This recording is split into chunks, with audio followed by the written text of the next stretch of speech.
right, so we've got our ad copy, we've got our images, so our slideshow is playing here. As we discussed in the last video, we're going to go ahead and work on our instant form, aka we call these lead forms. But in order to continue moving forward, what I want you to do is copy the name up here under add name, and then come down and tap on new form. And right here, we're going to go ahead and rename this. Leander, whatever your city is and the price point. I leave the date, I take off the time. I just want to be able to track everything, so if I create a new form at any point in time, I know which one that I'm actually using. So from there, the next step we're going to do is we're going to go ahead and unselect intro here. Go ahead and make sure that we tap on that, take a look at that, make sure it's off, and then we're going to scroll down. I can tap on it again to bring it back up. Tap on questions. And within questions, what we want to do, we're looking to give the lead the least barrier to entry, so full name. We're going to go ahead and drag that up.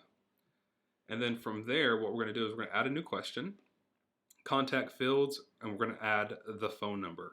Okay, so we're going to be collecting their name, email, and phone number. So at this point, what I want you to understand is this is where most agents miss the boat. They run a boosted post or something like that, and they are not getting the leads information. So then they're freaking out. They're like, oh my gosh, I'm spending money, but I'm not getting leads. I don't know how I'm not getting leads. Well, they're not asking for information. So make sure that you are actually, this is what you have to do. This is a very critical step in the approach that we're taking here. Okay, so next step, we're gonna go ahead and go and collapse, actually leave this open. We're gonna go to headline. So again, we left our ad template open. We're going to come over here and we're going to look for lead form questions headline. Go ahead and copy this. You're going to drop that in here. And again, if you haven't changed this, make sure you do. 260K for me. And then as far as location, make sure you change the city. My city is Leander. That looks good. We've got the headline in there now, so we copy and pasted that. The next step is going down. So I can collapse this at this point. And I'm going to click on privacy policy. So the link text area, what we're going to type in is just type in privacy policy, because we want people to be able to see that, and you'll see it's loading over here on the right hand side as privacy policy. So I just type that in, spell it correctly.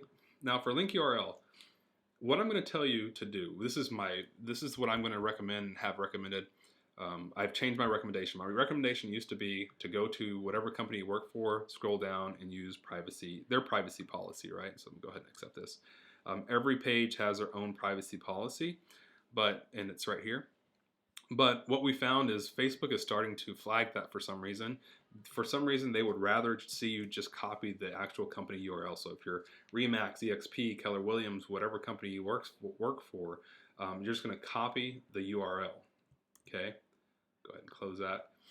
And if you don't have one, you have your own website and you don't want to use your company's website, or you work for a small boutique company, you can come to a free privacy policy generator and generate a privacy policy for your page. I'm not going to walk through that. I just want to make sure you have that option at your disposal. So then we're going to come in, go ahead and drop that link in there. So that link has been added at this point in time. So now you have your privacy policy, you have the link text into this section. So now we're going to move to the thank you section. So I'll go ahead and collapse this to make it look cleaner for me. And on the headline here, we're going to go ahead and leave that as is. Now for the description, we're going to go ahead and remove this description, because I don't want this to be the description that we're using. And we're also going to remove the button text, because we're going to have our own text. So if we go back, if we go back over here to this section, you'll see where it says lead form privacy policy. We've done that already. Lead form thank you page. So we're going to go ahead and copy that now. Come back in here, and I'll have to change the things that I haven't changed on my end. Again, if you haven't changed yours, make sure you change it. That's city and price point. And my city is Leander. Go ahead and put 260K. I'll put a $sign in front of that. And then for button text, again, come back to the lead form template. Copy this information here, right?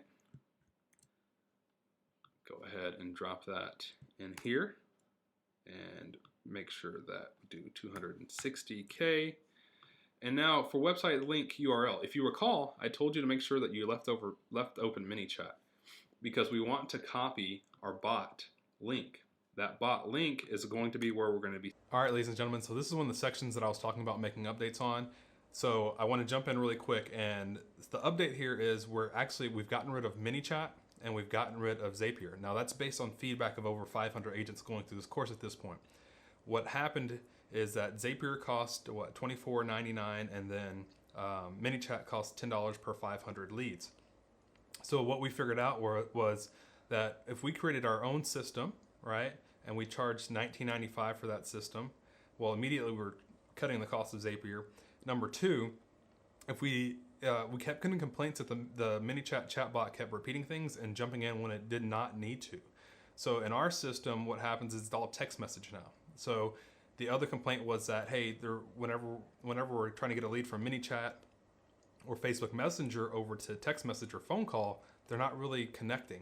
So by getting them over to a landing page and also getting them into our text message automation system, you automatically have conversations with them through text message.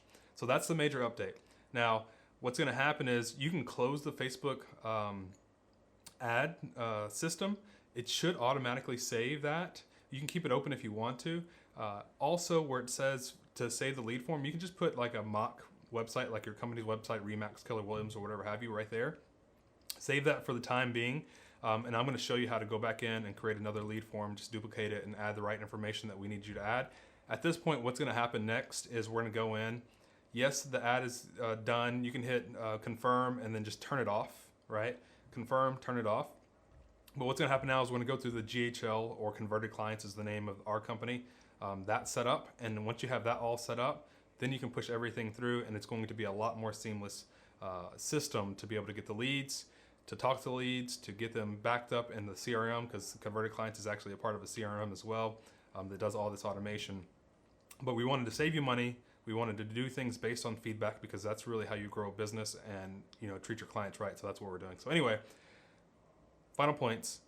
Put a mock website, Remax, Keller Williams, whatever company you're with, put that website in there, hit confirm, turn off the ad for now, and then we'll go back in and turn the ad back on once we have everything set up with Go High Level / converted clients. All right, we'll see you in the next videos.